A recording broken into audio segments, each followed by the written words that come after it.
அனைவருக்கும் வணக்கம். நான் டாக்டர் ஜான் பென்னி. இன்னைக்கு ஜேபி ஆர்த்தோபெடிக் ஸ்பெஷாலிட்டி சென்டர்ல இருந்து உங்க கூட இந்த டைமை ஸ்பெண்ட் பண்ண வந்திருக்கோம்.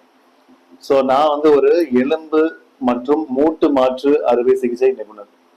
இங்க இல்லாத அப்போலோ ஸ்பெஷாலிட்டி ஹாஸ்பிட்டல் மதுரை மற்றும் திருச்சியில நான் வேலை செஞ்சுட்டு இருக்கேன்.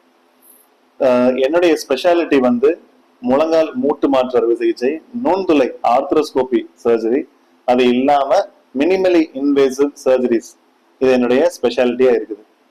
ஸோ இந்த வாரம் நம்ம போன் அண்ட் ஜாயிண்ட் வீக்கை கொண்டாடுறோம். இந்த போன் அண்ட் ஜாயிண்ட் வீக்ல உங்களுக்கு ஒரு விழிப்புணர்வுக்காக இந்த ப்ரோக்ராம் மெயினா நாங்க இன்னைக்கு பண்றோம். ஸோ ஒரு எலும்பு அப்படின்னு நீங்க எடுத்துக்கிட்டீங்கன்னா, எலும்பு ஒரு பில்டிங்கை கட்டுறத போல ஒரு ஸ்ட்ரக்சரா தான் நம்ம அதை எடுத்துக்கணும். இப்போ எப்படி ஒரு பில்டிங்க்கு கொஞ்சம் மண்ணு, கொஞ்சம் சிமெண்ட், கொஞ்சம் தண்ணி சேர்ந்து ஒரு கலவை தேவைப்படுதோ, அதே போலதான் எலும்பும். இப்போ மண்ணுக்கு பதிலாக சிமெண்ட், சிமெண்ட்டுக்கு பதிலாக மண்ணுக்கு பதிலாக கால்சியம். இந்த கால்சியம் உணவுல இருக்குது. அதே மாதிரி விட்டமின் D3 அப்படிங்கிறது சிமெண்ட்டை போல நம்ம எடுத்துக்கலாம். மூணாவதா நான் சொல்லக்கூடிய தண்ணி போன்ற ஸ்ட்ரக்சர் நம்மளுடைய சுரபி ஹார்மோன்ஸ், இது மூணு சேர்ந்து ஃபார்ம் பண்ற ஒரு கலவை தான் எலும்பை இவென்ச்சுவலா ஃபார்ம் பண்ணுது. இப்ப உணவுல கால்சியம் பற்றாக்குறை இருந்தாலோ இல்ல விட்டமின் D3யோட மெயின் சோர்ஸ் சூரிய வெளிச்சம். இப்ப சூரிய வெளிச்சத்தோடைய எக்ஸ்போஜர் கம்மியா இருந்தாலும், இல்ல நம்ம உடம்புல இருந்து செக்ரேட் ஆகக்கூடிய சுரபிகள்ல ஏதாவது மாற்றம் இருந்தாலும், கடைசியா ஃபார்ம் பண்ணி வரக்கூடிய அந்த அவுட்புட் எலும்பு வீக்கா அமையறதுக்கான பாசிபிலிட்டிஸ் இருக்குது. முடியை போலதான் எலும்பும். எப்படி பழைய முடி உதிர்ந்து புது முடி வருதோ, அதே போலதான் எலும்பும். ஒவ்வொரு தடவையும் நம்ம உந்தி நின்று நடக்கும் போது பழைய எலும்பு அறுபட்டு புது எலும்பு வருது. இதுதான் நார்மல் போனுடைய சர்க்குலேஷன் உடம்புல. ஸோ இப்போ இதுல எது தடைப்பட்டாலுமே திரும்பவும் எலும்பு வீக் ஆகிறதுக்கான பாசிபிலிட்டிஸ் நிறைய இருக்குது. ஸோ இந்த வாரம் நாங்க இங்க ஒரு கேம்பும் நடத்திக்கிட்டு இருக்கோம். 45 வயதிற்கு மேற்பட்டு இருக்கக்கூடிய பெண்களுக்கும் 60ல இருந்து 65 வயசுக்கு மேல உள்ள ஆண்களுக்கும் இந்த ஆஸ்டியோபோரோசிஸ் அப்படின்னு சொல்லக்கூடிய எலும்பு வீக்னஸ் வர்றதுக்கான பாசிபிலிட்டிஸ் இருக்குது. எங்களுடைய எக்ஸ்பீரியன்ஸ்ல நிறைய தடவை பெரியவங்க கீழே விழுந்து இடுப்பு மற்றும் முதுகெலும்பு உடைஞ்சு வர்ற கம்ப்ளைண்ட் நம்ம நிறைய கேட்கணும். சிறந்த உதாரணம் இந்த ஆஸ்டியோபோரோட்டிக் பிராக்சருக்கு நம்மளுடைய முதுகு ஸ்பைன் எலும்பா கன்சிடர் பண்ணலாம். இந்த ஸ்பைன் எலும்பு யூஸ்வலா பாக்குறதுக்கு ஒரு தீப்பெட்டி போல ஒரு ஸ்ட்ரக்சர் மாதிரி இருக்கும். எப்படி தீப்பெட்டிக்கு உள்ள இருக்கக்கூடிய வெளியே இருக்கக்கூடிய விளிம்புகள் திடமா இருக்குதோ, அதே மாதிரி எலும்புக்கும் அந்த திடமா இருந்தாலும் உள்ளார காத்து போலதான் இருக்கும். சோ வழுக்கி விடும் பொழுது முதுகு எலும்பு யூஸ்வலா உடையாது, அது நசுங்கிக்கும்.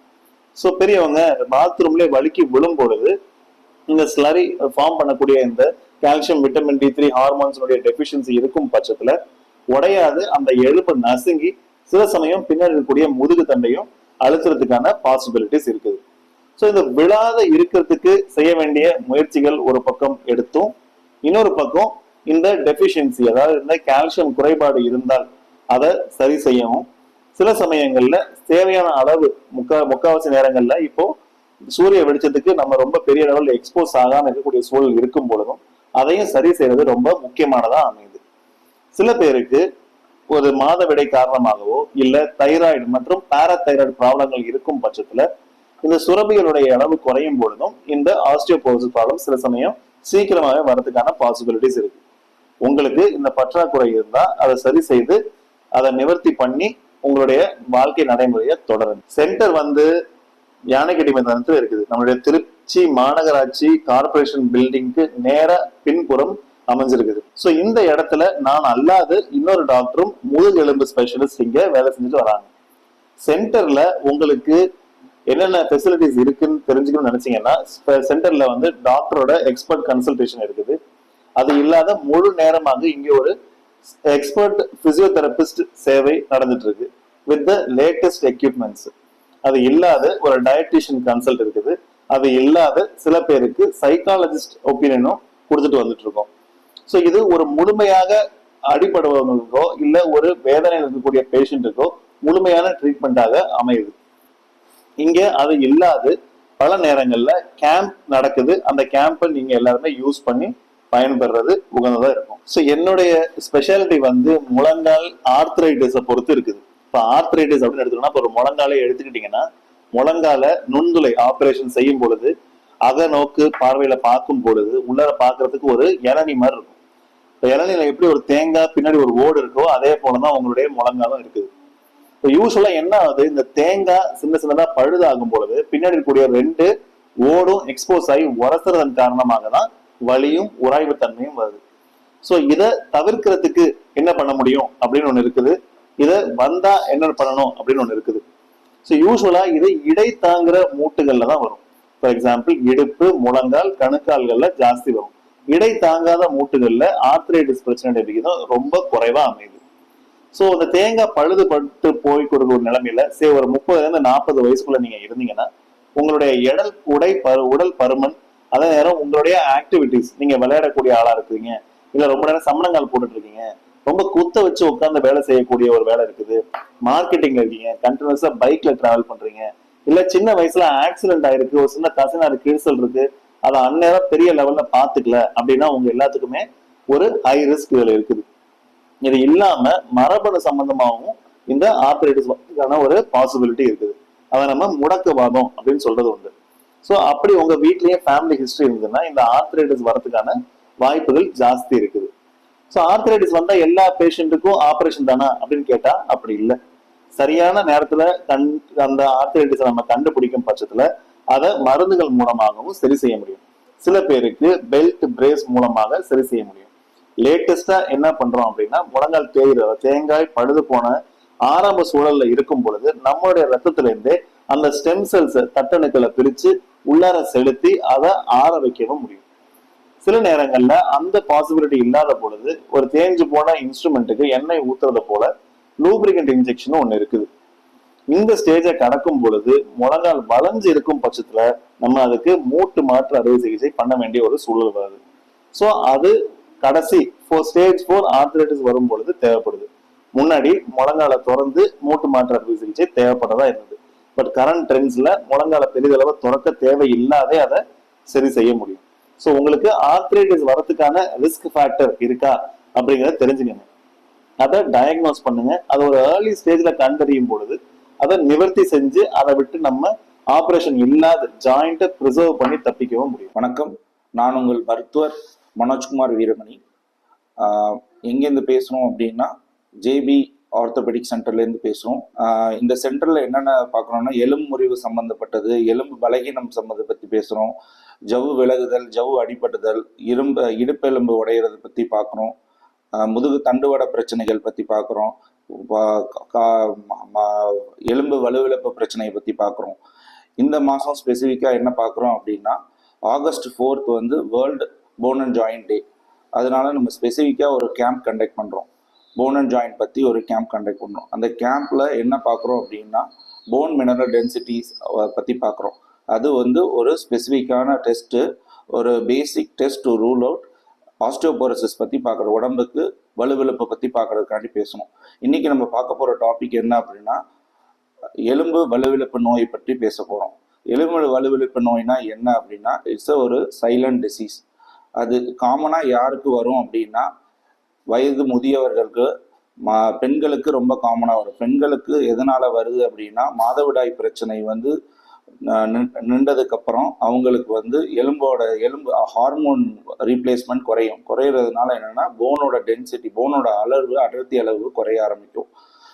லைஃப் ஸ்டைல் இது மாதிரி வந்து ஜென்ரலாக நார்மலாக முன்னோடி காலத்தில் இல்லைன்னா ரெகுலராக ஆக்டிவிட்டீஸு, எக்ஸசைசஸ்ஸு, சன்லைட் எக்ஸ்போஷர் எல்லாம் இருக்கும். இப்போ எப்படின்னா ரொம்ப செடன்ட்ரியாக இருக்காங்க, ஏசி ரூமில் இருக்கிறது, செடன்ட்ரியாக, நோ ஆக்டிவிட்டி, ஹெல்தி ஃபுட் இல்லை, வெஸ்டர்ன் ஃபுட்ஸ் எடுக்க ஆரம்பிச்சிட்டோம், அதனால வருது. அதே மாதிரி டயட்டும் ரெகுலரான ப்ராப்பர் டயட்ஸ் எதுவும் இல்லை. ட்ரக்ஸ், மருந்துகளில் எதனால காமனாக வருது அப்படின்னா ஸ்டீராய்டு மாத்திரை சாப்பிட்றதுனால, இல்லை சுகர் பிரச்சனை இருக்கவங்களுக்கு, வலிப்பு பிரச்சனை இருக்கவங்களுக்கு, ஆஸ்மா தொந்தரவு இருக்கிறதுக்குலாம் எலும்போட டென்சிட்டி அளவு நார்மலாக எப்போ இது ஆரம்பிக்கும் அப்படின்னு பார்த்தோம்னா 30 இயர்ஸில் நம்மளோட போன் வளர்ச்சி வந்து 30 வயசில் அடைஞ்சிரும். அதுக்கப்புறம் ஒவ்வொரு எலும்பும் ஒவ்வொரு நாளும் டெய்லி வளர்றதுக்கு தன்மை இருக்கும். ஒவ்வொரு நாளும் 30 வயசுக்கு அப்புறம் என்ன ஆகும் அப்படின்னா எலும்போட அடர்த்தி வளர்ற தன்மை வந்து குறைஞ்சி அதோட வீக்னஸ் ஸ்டார்ட் ஆகும். அது எப்போ நமக்கு தெரியும் அப்படின்னா ஜென்ரலாக உடம்பு டயர்ட்னஸ்னால தெரியும், இல்லை ஒரு எந்த வேலை செஞ்சாலும் ஒரு சோர்வாக இருக்கிற மாதிரி இருக்கும். இல்லை வயதானவங்களுக்கு என்ன அப்படின்னு பார்த்தீங்கன்னா, அவங்க சும்மா சாதாரணமாக விழுகிற மாதிரி இருக்கும். பாத்ரூம் விளைக்கிறது, கையை ஊணுவாங்க, இது பார்த்தீங்கன்னா மணிக்கட்டில் அடிப்படும், கீழே சடனாக உட்காருவாங்க, முதுகெலும்பு உடையிற தன்மை, முதுகு எலும்பு உடையிற தன்மை ஆகும். பாத்ரூமில் விழுகிறவங்களுக்கு இடுப்பு எலும்பு உடையிறதுக்கு ரொம்ப காமனாக இருக்கும். அவங்களுக்கு எப்படி தடுக்கிறது அப்படின்னு பார்த்தோம்னா, 30 வயசுக்கு அப்புறம் ரெகுலராக ஆக்டிவிட்டீஸ் இருக்கணும். அவங்க என்னென்ன ஆக்டிவிட்டிஸ் முன்னொரு காலத்தில் இருக்கவங்களுக்குலாம் பெருசாக எலும்பு வலுவெலுப்புலாம் ஆகாது. அவங்க என்ன பண்ணுவாங்க அப்படின்னா, ஹெல்தியான ஃபுட்டு, ஹெல்தியான ஆக்டிவிட்டீஸு, ரெகுலர் சன்லைட் எக்ஸ்போஷர் எல்லாமே இருக்கும். இது எப்படி கண்டுபிடிக்கிறது அப்படின்னு பார்த்தோம்னா, பிளட் டெஸ்ட்டில் பார்க்கலாம். டெஸ்ட்டு இந்த மாதிரி கேம்ப் நடத்தும் போது போன் மினரல் டென்சிட்டி ஸ்கேன் மாதிரி பார்க்கலாம். அதில் சப்போஸ் வந்து இந்த டி ஸ்கோர் அளவு பார்ப்போம். நார்மலாக டி ஸ்கோரோட நார்மல் வேல்யூ பார்த்தீங்கன்னா 0ல் இருக்கும், மைனஸில் இருக்கும். 1.5 இருக்குன்னா ஆஸ்டியோபீனான்னு சொல்லுவோம், -2.5 இருந்ததுன்னா ஆஸ்டியோபோரோசிஸ்ன்னு சொல்லுவோம். இதுலேயும் -2.5 இருக்குது அப்படின்னா பேஷண்ட்டுக்கு எப்படி எக்ஸ்பிளைன் பண்ணால் ஒரு ஸ்பெசிஃபிக்கான ஒரு டெஸ்ட் இருக்குது. டெக்ஸா ஸ்கேனில் எடுத்தோம்னா எந்தெந்த இடத்துல எலும்பில் வந்து நமக்கு வீக்காக இருக்குது எலும்பு, எந்தெந்த எலும்பு வீக்காக இருக்கிறதுனால உங்களுக்கு டெண்டன்சி அதிகமாக இருக்கும், ஃப்ராக்சராக இருக்கும் அப்படின்னு ஸ்பெசிஃபிக்காக பார்க்குற டெஸ்ட்டு தான் டெக்ஸா ஸ்கேன். இதில் பார்த்துட்டு இதில் வந்து கம்மியாக இருக்குது அப்படின்னா அந்த டெஸ்ட்டை ப்ரிஸ்கிரைப் பண்ணுவோம். இதுக்கப்புறம் இதை எப்படி ட்ரீட் பண்ணுறது அப்படின்னு பார்த்தோம்னா, அதான் ஃபஸ்ட்டு சொன்ன மாதிரி தான், நேச்சுரலாக சன்லைட்டில் கிடைக்குது, உணவு வகையில் கிடைக்குது, பால் சார்ந்த பொருட்கள், காய்கறி கீரை வகைகளில் கிடைக்குது. அப்புறம் இந்த பிரண்டை துவையல் அப்படின்னா சொல்லுவாங்க, அந்த முட்டி வலிக்கு ஹெல்ப்ஃபுல்லாக இருக்கும். இது எப்படி மாத்திரைகளாக அப்படின்னா விட்டமின் டி சப்ளிமெண்ட்ஸ் சாப்பிட்ற மாதிரி இருக்கும், வீக்லி ஒன்ஸ் அது மாதிரி இருக்கும். அதுக்கப்புறம் எப்படின்னா இப்போ வந்து லேட்டாக பிஸ்பாஸ்ஃபோனேட்ஸ்ன்னு சொல்கிற மாத்திரைகள் எடுப்போம். அதுக்கப்புறம் இப்போ லேட்டஸ்ட்டாக வருது hormonal replacement therapy with disease modifying drugs கொடுக்குற மாதிரி இருக்குது. அதனால் be healthy and be stronger. நான் கீர்த்தனா விநாயகம், இங்கே ஜேபிஆர்த்தோட கன்சல்டன்ட் ஃபிசியோதெரபிஸ்டாக இருக்கேன். இங்கே எந்த மாதிரியான கேஸ் பார்ப்போம்னா, ஆல் பெயின் ரிலேட்டட் எல்லா கேசஸும் பார்க்குறோம். ஜீரியாட்ரிக் பேஷண்ட்ஸ், பீடியாட்ரிக் பேஷண்ட்ஸ் எல்லா பேஷண்ட்ஸும் இங்கே பார்த்துட்ருக்கோம். Knee pain, back pain, shoulder pain, PS shoulder, இந்த மாதிரி எல்லா பேஷண்ட்ஸும் நாங்கள் பார்க்குறோம். இனிஷியலாக நாங்கள் என்ன பண்ணுவோம்னா, அவங்களுக்கு ஐஎஃப்டி, அல்ட்ராசவுண்ட் அது மாதிரி மொடாலிட்டிஸ் கொடுத்து பெயினை நாங்கள் ஃபஸ்ட்டு குறைச்சிட்டு எங்களோட மெயின் மோட்டிவ் என்னவாக இருக்குன்னா, அவங்களுக்கு எக்ஸசைஸ் கொடுத்து சர்ஜரியை நோக்கி அவங்க நகர விடாமல் பார்த்துக்கிறது எங்களோட மெயின் மோட்டிவாக இருக்கும். ஃபார் எக்ஸாம்பிள், இப்போ ஒரு பிஎஸ் ஷோல்டர் பேஷண்ட் வராங்க அப்படின்னா, எடுத்தோடனே நாங்கள் வந்து இன்ஜெக்ஷன் போடுங்க அந்த மாதிரி சஜஸ்ட் பண்ண மாட்டோம். அவங்களுக்கு 1 மந்த் நாங்கள் எக்ஸசைஸ் கொடுத்துட்டு நெக்ஸ்ட் மந்த் அவங்கள நாங்கள் ரிவ்யூ வர சொல்லுவோம். ஸோ ஃபஸ்ட்டு மந்த்துக்கும் செகண்ட் மந்த்துக்கும் நாங்கள் வந்து ரிவ்யூ பார்ப்போம், அவங்களோட இம்ப்ரூவ்மெண்ட் எப்படி இருக்குன்னு பார்ப்போம். ஸோ இதனால் நாங்கள் சர்ஜரியோ இல்லை எலும்புக்கு நடுவில் இன்ஜெக்ஷன் போடுவாங்க, ஸ்டிராய்டு இன்ஜெக்ஷன், அதெல்லாம் நாங்கள் இப்போ தடுக்கிறதுக்காக தான் இங்கே நாங்கள் ஃபிசியோதெரப்பி கொடுத்துட்ருக்கோம். நீ பெயினுக்குமே நாங்கள் இங்கே வந்து ஃபஸ்ட்டு வந்து அவங்களோட பெயின் குறைச்சிட்டு அடுத்து நாங்கள் வந்து எக்ஸசைஸ் கொடுத்து 1 மந்த் அவங்களோட டேட்டா நாங்கள் வச்சுருப்போம். ஸோ நாங்கள் ஃபஸ்ட்டு மந்த்துக்கும் செகண்ட் மந்த்துக்கும் கம்பேர் பண்ணி பார்ப்போம். ஸோ அவங்களோட இம்ப்ரூவ்மெண்ட் பொறுத்து தான் நாங்கள் அதுக்கடுத்து சர்ஜரி பண்ணலாமா வேணாமானே நாங்கள் டிசைட் பண்ணுறோம். இங்கே சென்டருக்கு எப்படி வருவாங்கன்னா, ஃபஸ்ட்டு வந்து ஐடி பீப்புள்ஸ் வந்து ஜாஸ்தியாக வருவாங்க. ஏன்னா அவங்களுக்கு வந்து நெக் பெயினும் போஸ்டரும் வந்து அவங்களுக்கு வந்து ஸ்டூப்புடு போஸ்டரில் இருப்பாங்க. ஏன்னா அவங்க 24 ஹவர்ஸுமே வந்து சிஸ்டம்லேயே உட்காந்துருப்பாங்க. ஸோ அவங்களுக்கு போஸ்டர் வந்து நாங்கள் கரெக்ட் பண்ணுறதுக்கு YWT அந்த எக்ஸசைஸ் நாங்கள் சொல்லிக் கொடுப்போம். போஸ்டர் கரெக்ஷனுக்கு நாங்கள் பிரேஸ் கொடுப்போம். போட்டுட்டு அவங்க வந்து அந்த பிரேஸ் போட்டுட்டு அவங்க ஒர்க் பண்ணும்போது அவங்களோட போஸ்டர் வந்து இன்னுமே நேராக இருக்கும், ஃபார்வர்ட் போஸ்டருக்கு போக மாட்டாங்க. இதனால் அவங்க பேக் பெயினும் நெக் பெயினும் கொஞ்சம் குறையும். அதோட நாங்கள் நெக் பெயினுக்கு உண்டான எக்ஸசைஸும் நாங்கள் சொல்லி கொடுத்துருவோம். இங்கே ஸ்பெஷல் கிட்ஸ் வந்து செரிப்ரல் பால்சி சில்ட்ரன்ஸும் நாங்கள் இங்கே ட்ரீட் பண்ணிகிட்ருக்கோம். அதோடு நாங்கள் வந்து ப்ரெக்னெண்ட்டாக இருக்கவங்களுக்கு போஸ்ட் பார்ட்டம் டெலிவரிக்கு அப்புறம் அவங்களுக்கு வந்து பெல்லி மசில்ஸ் வந்து லூசன் ஆகிடும், அவங்களுக்கு வந்து ஸ்ட்ரென்த் இல்லாமல் இருப்பாங்க. ஸோ அவங்களுக்கு வந்து நாங்கள் ஸ்ட்ரென்தன் பண்ணுறதுக்கான எக்ஸசைஸும் நாங்கள் சொல்லித்தருவோம். அதுக்கப்புறம் வந்து டெலிவரி ஆன பேஷண்ட் எப்படி இருப்பாங்கன்னா, அவங்களுக்கு வந்து யூரினரி இன்கான்டினன்ஸ் இருக்கும். ஸோ அவங்களுக்கு வந்து யூரினரி இன்கான்டினன்ஸ்க்கான எக்ஸசைஸும் நாங்கள் சொல்லித்தரோம். பெல்விக் ஃப்ளோர் எக்ஸசைஸ் சொல்லிக் கொடுக்குறோம், பேக் ஸ்ட்ரென்தனிங் எக்ஸசைஸ் சொல்லிக் கொடுக்குறோம். நார்மல் டெலிவரிக்குமே நாங்கள் இங்கே எக்ஸசைஸ் சொல்லி தந்துட்டுருக்கோம். பட்டர்ஃப்ளை எக்ஸசைஸ், இந்த மாதிரியான நார்மல் டெலிவரிக்கான எல்லா எக்ஸசைஸுமே இங்கே சொல்லி கொடுத்துட்ருக்கோம்.